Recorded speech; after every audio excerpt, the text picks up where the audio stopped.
Welcome to Cogito Design, the YouTube channel that discusses everything tabletop. Today we are once again going to delve into the murky waters of philosophy as we ask the question, can a board game be considered a work of art?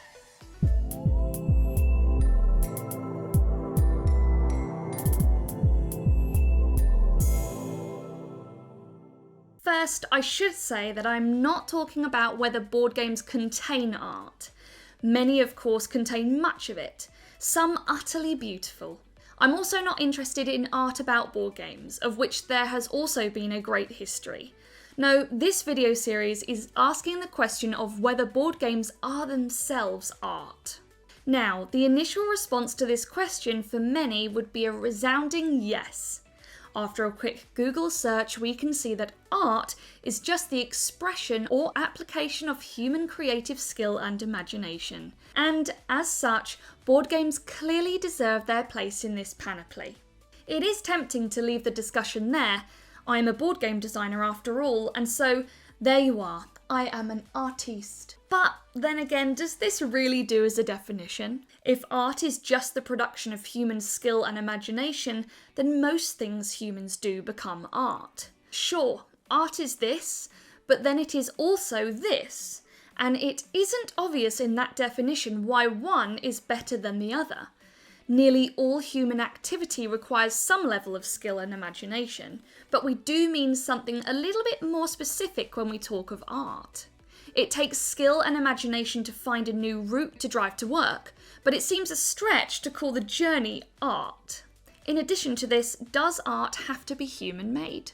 Definitions can fail us in two ways. They can be too broad and encompass elements that are outside of the intended catchment zone, or they can be too narrow and miss crucial instances of the thing we are trying to describe.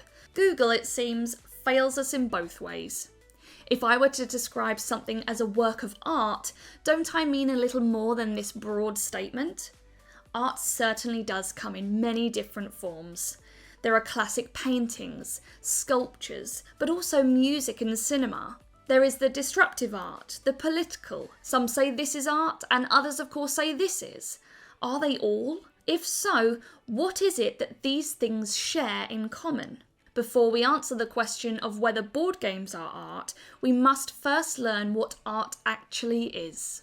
Art is as old as humanity, and so the search to define it also stretches back to antiquity. In ancient Greece, the philosopher Plato claimed that all art was a form of imitation. Art depicts things in the real world, and thus these works are by definition imitations. They are also by definition inferior to the real thing. Artists depict love in many forms, but none are the true form of love. They are beautiful only insofar as they are successful in this representation. Under this definition, it is hard to see a place for our tabletop games. They do not exactly create perfect representations of their subject matter, and thus, according to Plato, they are lacking as art. Now, I'm actually usually a big fan of Plato. I even named my cat after him, but I think he's wrong about art. Art is more than representation and imitation. If for no other reason than this, sometimes the things being represented are clearly less beautiful than the representation. Sorry, Plato. So let's skip forward a couple of millennia to the German philosopher Immanuel Kant. For Kant, a key feature of art is that it is beautiful.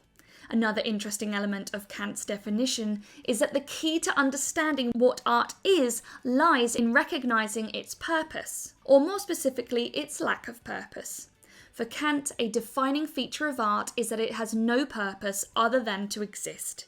It is captivating, but the thing in itself is without a specific purpose. Take this phone case, for example. It has Hokusai's Great Wave of Kanagawa printed onto it.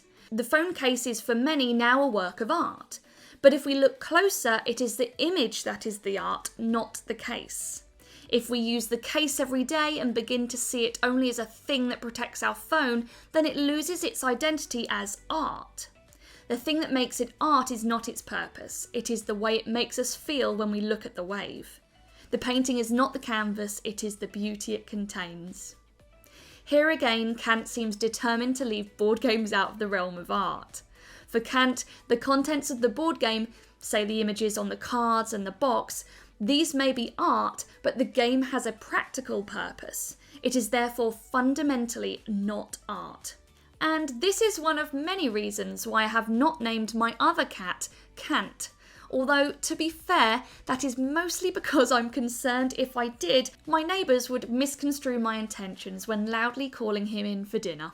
Yeah, I think that's the rudest joke I've ever made on this channel. Moving on. The philosopher Georg Wilhelm Friedrich Hegel has another approach to the definition of art. For Hegel, like Plato, art is a representation of something else. But unlike Plato, for Hegel, this is confined to one form, that of the truth. The greatest artwork, therefore, is that which conveys the deepest metaphysical truth. So now board games do stand a chance of sharing in the glory. Board games can certainly represent truth, and whilst not all do, there's nothing fundamental about them that eliminates them from this possibility. So, which answer is correct? It's hard to say. The problem is with this endeavour is that they all have their merits, and they all have their problems. Plato, Kant and Hegel are by no means an exhaustive list of the many times philosophers have attempted to define this elusive and alluring concept. Perhaps then there is no one true definition of art. But if there isn't, then what do we mean when we speak the word? What are we trying to convey? The 20th century German philosopher Ludwig Wittgenstein may be of help here. Wittgenstein says that it is impossible and counterproductive to try to define art in a single way.